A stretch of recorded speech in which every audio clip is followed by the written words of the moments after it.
Did you ever know anyone who took part in the Zoot Suit riots? Did I ever know anyone that what? Took part in the Zoot Suit riots? Zoot Suiters. What was that? You've never heard of it? Oh yeah, oh yeah. But you know what? During the suit generation, I was in the army. They used to wear those big pants and stuff like that. We used to wear our clothes, but they were but they weren't pachuco pants, you know. But most of my time I was in the army, and I didn't really face that pachuco deal. So when I came back, there was a little bit of it yet, but not much. I guess it originated in El Paso, Texas. That's where it really came from. And these guys took the trance on it, and they started wearing all those suits with the big chains, and the girls used to big old hair in their heads, and you know, it was. I saw some of it, you know, but not much. Okay, go on. What did your parents grow up doing? What did what? Your parents do for a living, like as a profession? Well, we were, as far as I remember, I was born during the Depression, and there wasn't too much to do. You know, people were poor, they didn't have anything really. And my dad was actually a plumber. He had a job as a plumber, but he, you know, in those days, there wasn't too much plumbing and stuff, but he worked for some man up in Hollywood somewhere. And he was a good provider, but not too much money came in. In those days, he used to make 35, 37 cents an hour, believe it or not. So we were under pressure all the time, you know, for food and stuff. In fact, we didn't have no furniture at home when we were kids during the Depression. We had a table. We used to eat. We used to sit on apple boxes. We didn't have no chairs. We had an ice box, 25-pound little ice box. You had to buy ice to put in it. Buy ice, Union Ice, 10 cents for 25 pounds. You know, but a lot of that was here and there. Tell me about your experience in the Army as a Mexican-American. Pardon me?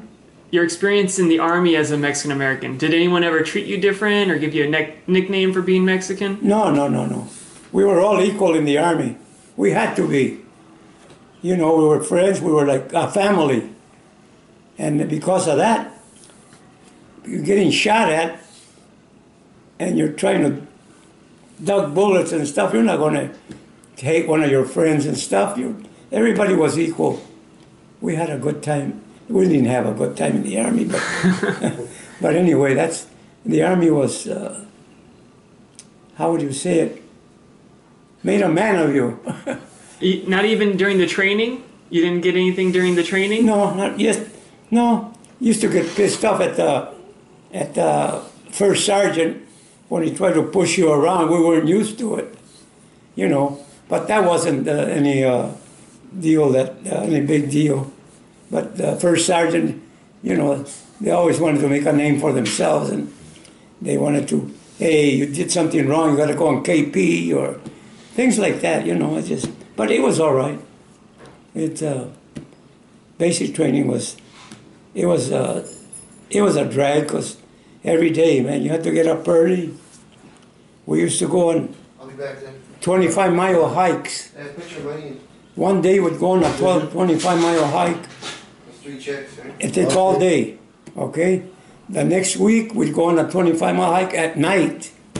And in between, we used to go on a 12-mile hike in the daytime and a 12-mile hike at night. We'd walk and run on the 12 miles. See what you got yourself into, you know? And, you know, that went on for while I was in basic training. Okay, on with the next one. Are there any Mexican Americans, like as a kid, were there any people who were Mexican descent that you looked up to in like celebrity society or politicians or writers or Mexican Americans? yeah? Oh, yeah, there was a few of them. Oh, yeah, quite a few of them. Who were they? Well, you know, it's hard to say because I don't remember names anymore. I'm 94 years old. Well, Andy Russell was one. He was a singer. And I looked up to him. He was pretty good. I knew him, in fact. I knew him because he used to play with a band, and I used to hang around with that band. But he made it big. He made it big. He went up and did a lot. Who else can I tell you about? Leo Carrillo, an old actor. He was pretty good. I looked up to him pretty good. There was a few Mexicans that a lot of singers, you know, vocalists that I liked. But you know, it's hard for me right now because I can't remember names right now too good. But there was a few of them. Were they mostly actors and singers? No politicians or writers or? Yeah, no, mostly singers and actors, and a few mayors that were pretty good, you know, that we looked up to them. But they weren't too high at those days. Now they're getting up there, so. But before, you couldn't. If there was a Mexican-American president, do you think that would be an achievement? Or do you think that it wouldn't even really matter? Who am I to say that? You know, well, your opinion matters. You know, I don't know. He might. There never was one, so I don't know how he would come out. I mean, there's some smart ones. There's some that could make president. I don't know who, but I know that some of them would make a good president. You know, they're well educated and they know a lot of things. But like I said, we never had one, so I can't tell you. I can't tell you on that. Look at the blacks. They got a black man in there. If there was a Mexican-American president or candidate, would you support him no matter what party he was in? Would you support him just because he was Mexican-American? No, that wouldn't be it, no. No, I wouldn't do that. No, I'd support him. I'd look up more of what he did and what he does, and you know, things like that. You got it, Jay? Not because he was a Mexican, because he might turn out to be a dud, you know, and I would, and not because I'm a Democrat or a Republican, but I have voted.